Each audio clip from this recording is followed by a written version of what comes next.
Beloved community is formed not by eradication of difference, but by its affirmation, by each of us claiming the identities and cultural legacies that shape who we are and how we live in the world. Bell Brooks.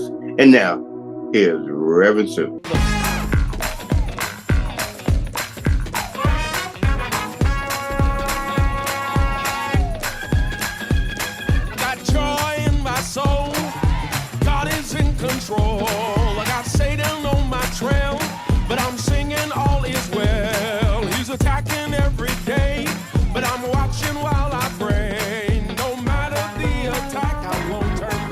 Good evening, and thank you for joining us today. This evening, we have a dynamic guest with us, and her name is Reverend Brittany Powell, is from Atlanta, Georgia, and she's a graduate of Spelman College with a Bachelor of Arts degree in political science.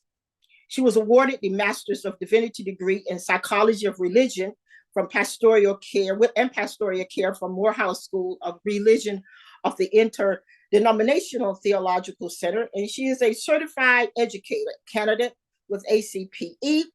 And Reverend Powell trained at Johns Hopkins Academy Division of Clinical Pastoral Education. She is published in the Journal of Neurocritical Care. She is currently serving at Penn State Health Hershey as a chaplain educator. I know her.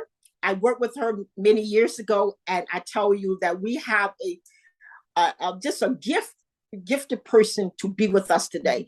And Reverend Brittany, thank you for taking the time to be with us today. Well, thank you, Reverend Sue. I enjoy these conversations and talking with you, and I know you have a good audience, and so I'm just glad to be with you today. So thank you for the invite.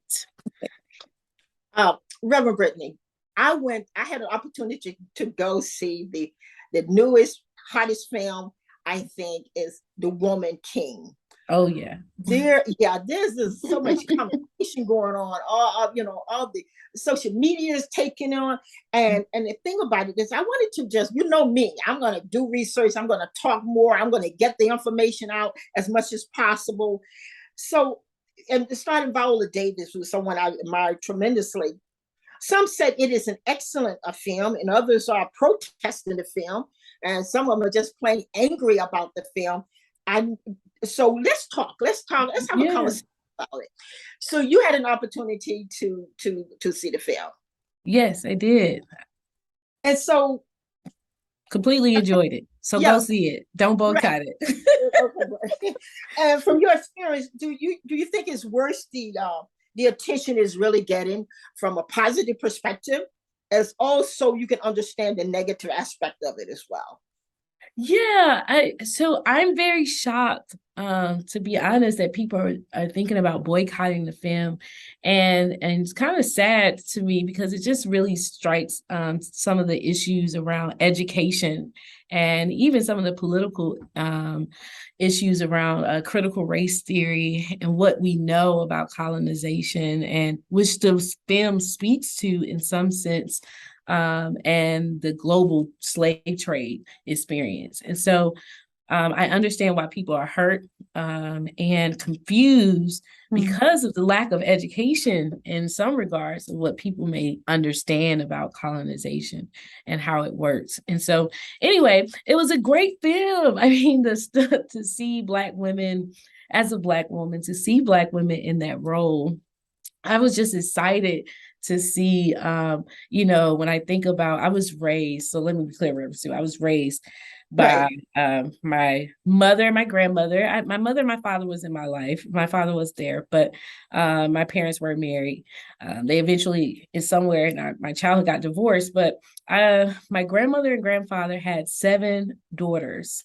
And so I had 6 aunts, one being my mom. And so I had a lot of women who molded Mhm. me in my life, and they were strong women, and they did that alongside their husbands. So when you talk about woman king, and the king is present in that film, I don't want to give too much away, That's right. We but don't want to give it away. We don't want. We but want to get. We but don't want to get there's some hate. there's a symbolism of Right. both the woman and the man being lifted and being side by side, and that's kind of how I grew up. I grew up where there's a woman and a man lifted side by side, and but all the women in my family worked, and they were providers alongside their husbands, and so I seen that growing up. So then to see it on film in that way, where it's a Black family, it's not this stay-at-home mom, it's not this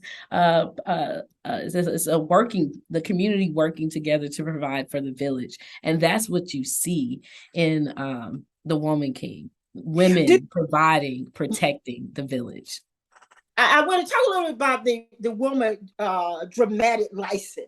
The film dramatic license. Mm-hmm. It occurred on the base of loosely on history. Mm-hmm. So could you talk a little bit about that?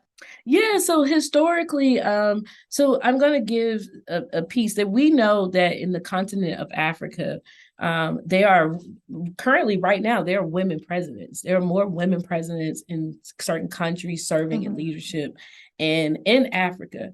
That is not something that we see in the West. We finally got a vice president elected as woman, Kamala Harris. Shout out to my HBCU sister. But at the end of the day, that's not something that we see heralded in the West. So Western countries, Western culture, women, especially when we talk about Christianity and we think about homes, and the man is just typically the head of the household. And so therefore, it's kind of strange to see women heralded in that way. But in our culture, and I'm talking about African culture, there are beliefs around women being in leadership. And there's a model behind that. And women, we know in African culture, there were kings and there were queens. And what they're in shedding light of, there were actually women who were in control of the village, and so who ran the village. And so there's some symbolism to that, but there's also truth. But that's not what we see in Western culture, or what's even heralded in Black America communities currently in present day. On the surface, that's not what's seen. So, but I'm sorry. Go ahead. I'm sorry. No, well, because I can see some kickback to the film around that, especially there's tension between women and Black men in the household, and I can imagine there's so much tension between that. But the truth is, in African continents, women are heralded in leadership positions, and that's whether they are running the village, protecting the village, serving in the military. That's kind of a part of the role there in that country. In that country.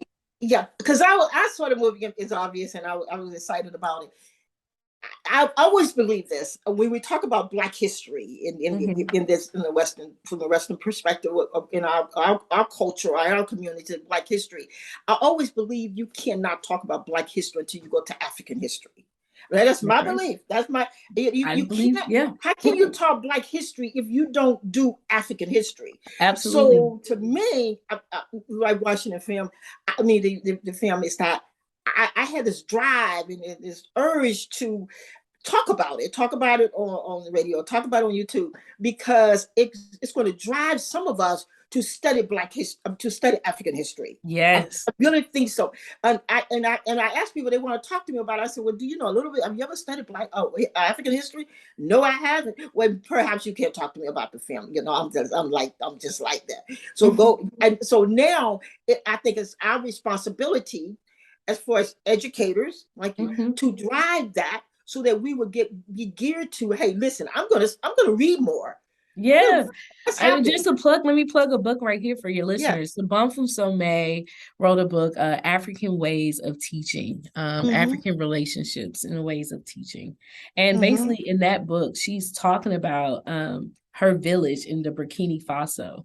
And she's talking about how the different village principles around families, around relationships, around marriage, around communal aspects. And so that's a great resource to look. There's also her husband.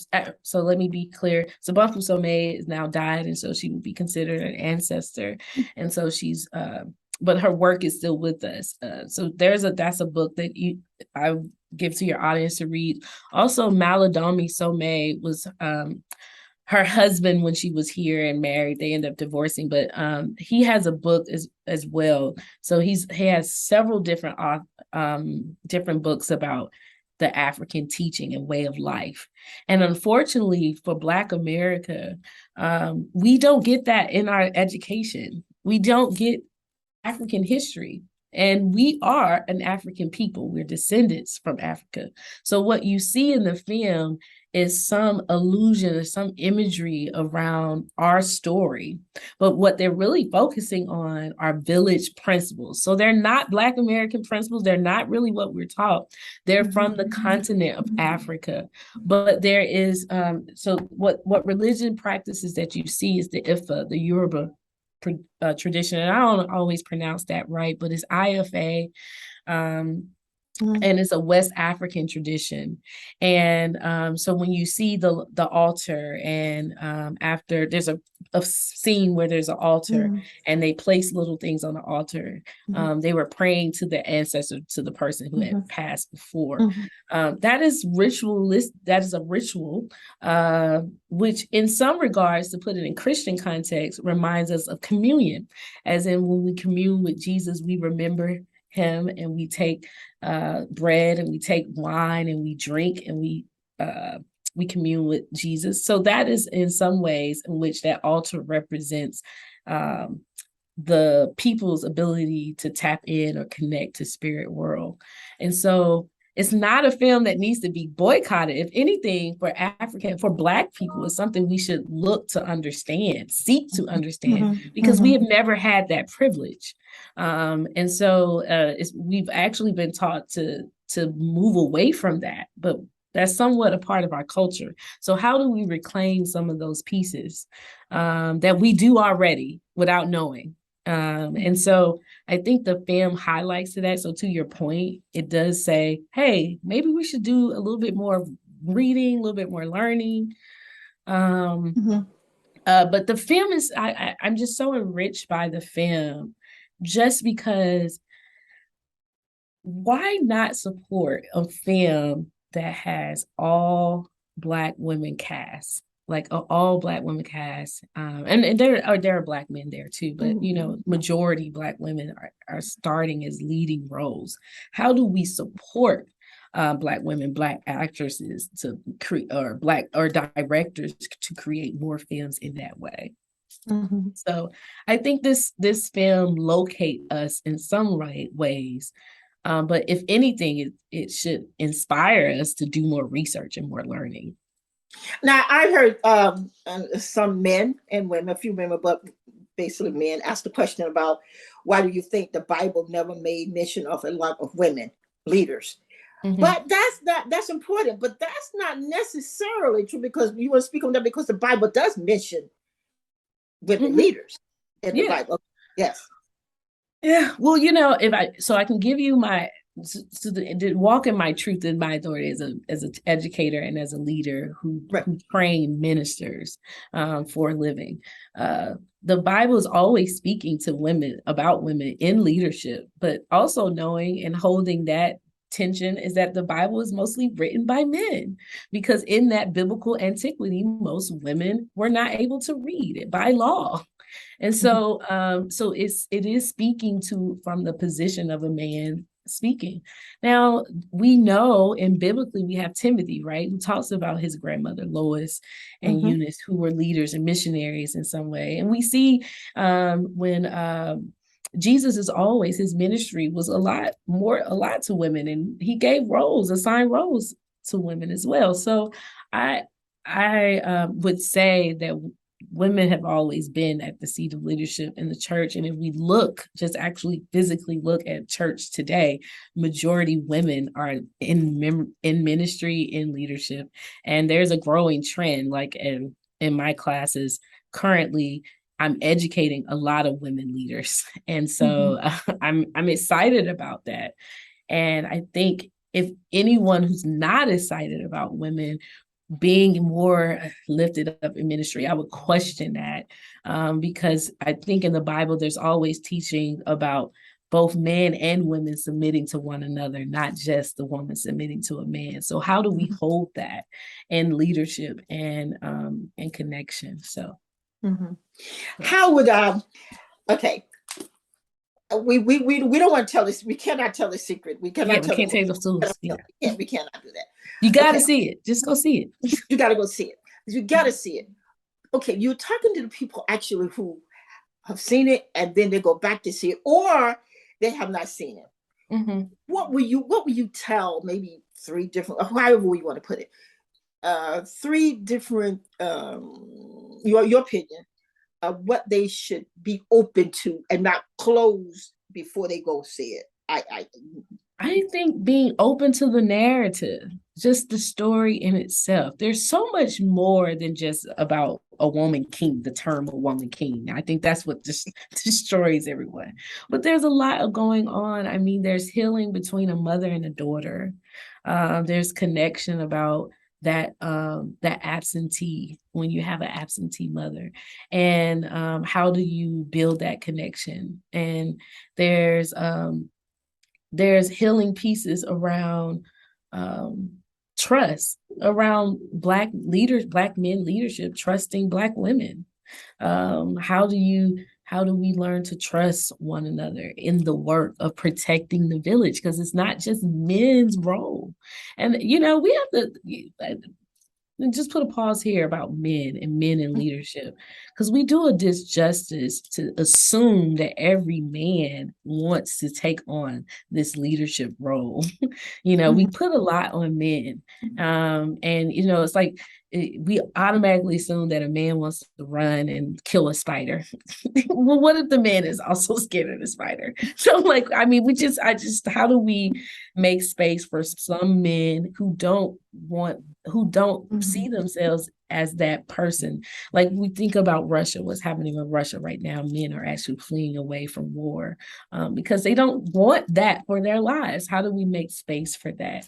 And so anyway, you see some of that tension where you actually see women taking on the leadership alongside men to protect the village, because they were outsiders who were trying to take away. The other piece is just knowing history, right? You guys, Africans did partake in slavery. That is the truth. If you go to the African American Museum, you will see that in Washington, D.C. I think the story begins where it explained how African kings sold Black people into slavery. Now, they didn't know that they were going to experience chattel slavery, which is the difference that Black Americans experienced versus those Black descendants who were coming across the diaspora to South America or to Jamaica or Haiti or Dominican Republic. Black people who went to those places were able to retain their language and their religion, and they really did just work on the land. Black people in America experienced chattel slavery, which means they lost their language. They were beaten until they spoke something different. And so we don't have that. We lost a lot of our culture through that system of chattel slavery. And so we have a different experience from most people from South America and other Caribbean countries. We have a different experience. And so the excitement of learning the story, and you'll see a little bit of that. There's one Black person that's in the film that is free. And his character should be the most interesting one. I think if you're going to go see the film, I think you should really pay attention to him and ask yourself, why is he free? while all the other slaves are being put. What made him free out of all people? And then go research it. To me, there's so much in that film that leads to curiosity that should make you want to go learn more than to really be at a place of, I'm not going to see it because it's not fully accurate. There are bits and pieces that are tied to history. But yes, the narrative is created and webbed in a way that that shares all of those stories into one. So, well, hey family, she is an educator, so now she gave us an assignment. So yes. I have to go back again and do my homework and go do some more research. Why was he free? Ask yourself, why was this Black man free the entire time in this film? What made him different? Because there's an answer for that. It's in a book. That's our homework. We have to have part 2. Mm-hmm. So some men say it's a bashing type thing when it comes to the film. I personally don't think it is. I don't think it's not even close to that. What is your opinion? Yeah, I don't see the bashing. I never saw the bashing in that film. But there are some. So now, just going back to my training, I would really question someone who feels I would be curious about someone. I would be curious about someone who thinks women participating in protecting a village, because that's the majority of the film, is male bashing. And because that's all the film is doing. And what I love, pay attention to the king's role. The king role is so highlighted because he's actually standing in leadership as a man and as the king of the village, saying, I want this woman to be alongside of me. And to me, that is a powerful statement for a Black man to say, I want this woman to rule with me alongside of me. Now, so there's pieces in there, and I'm not sure how it's bashing when the king itself also has many wives. So it actually highlights the man's power and ability to have multiple wives. If anything, I thought Black men would be celebrating that. And in some regards, to have the fact that they're highlighting in the African continent that men had multiple wives, and that's true. And we see that biblically.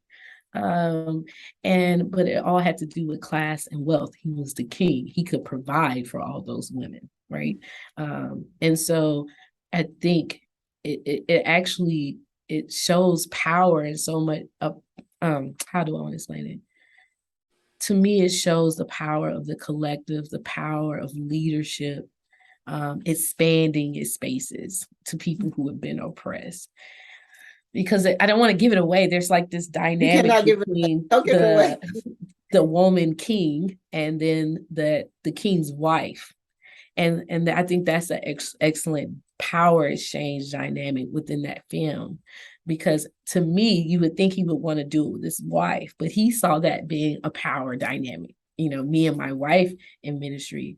Well, what about my general who's been fighting alongside me? So there's an interesting dynamic. I think it brings up women in ministry. I was thinking about that, right? Women in ministry. Versus the wife being the person in ministry. So, so I can see that level of tension around women dynamics versus really men and women dynamics. There's not really a lot of fighting between men and women in that film, but there are power shifting positions among men and women. So, but they're not fighting about it, which is something that I think we also should celebrate. They're communicating. They're not going to war with each other about it. So I thank you. I thank you so much for taking the time to be with us. Again, just one important thing you want to leave with us as. Yeah, I was so I was thinking about the bashing thing that people could talk about. There is a little bit of Black on Black kind of violence there in the film, and more so it's about fighting against injustice. People in the same community. There's a scene, there's colonization. So this is when they're awakened to the fact that they are selling their people, which I love, which is also could be fictional, right? Because we don't know if they actually fought back. But But there's a part in there where somebody wakes up in the community and realize, which is the woman, wakes up and realize that we're selling our people and we need to do something about that. And she takes that to the king and she goes off into a charge, but she had to fight her own people to do that. And to me, that's not a bashing piece. It's how do we all pick up that mantle to fight back against people who are actually going against the grain, going against liberation, going against who are more set up for creating oppressive systems versus setting us free. And so sometimes we have infighting against that. Sometimes you have to go against the grain to make sure that justice is getting served for people everywhere. And so I think that's what the film. As you speaking, I'm thinking about right within our community. You know, right. Sometimes we have to go against the grain in order to accomplish something that we know that has to be corrected. Right. You know that. So we come together and we fight. Right. Well, there's so many. Just leave you with another resource. I think it's Albert Roboto. It talks about a slave religion. There's another book, a resource that will support some of the information that's undergirding this film. So there's so much research out there. But just know that what we're getting in our education system doesn't allow us to really explore this in a deep way. So unless you're doing some more scholarly research, specifically around colonization, then you won't really have that level of understanding. But here's that I want you to know: the powers that be are expecting that you won't go and do the research. And so please go. Knowledge is power. I heard that back in the 80s and 90s when I was growing up. Knowledge is power. And so you do yourselves service when you go and get that education, whether you go pick up an encyclopedia, go to the library, grab a book, listen to this radio station, and get information about things that are behind the text that they don't necessarily give us. So thank you so much. Thank you so much. I'm so happy to have you as our guest, and for our family listeners, we thank you, and go see the film. Yes, go see the film. It's great. And then the most important thing, do your homework. Yeah, do your homework and study, read, and so we can understand some of the things. Sometimes we put things out not necessarily for our benefit, but it end up being our benefit. So let's do that. May God bless you and continue to be with you. And thanks again, Reverend Brittany Powell. We thank you so much for joining us. May God continue to use you in so many different ways. Thank you very much. You know what, church? If I hold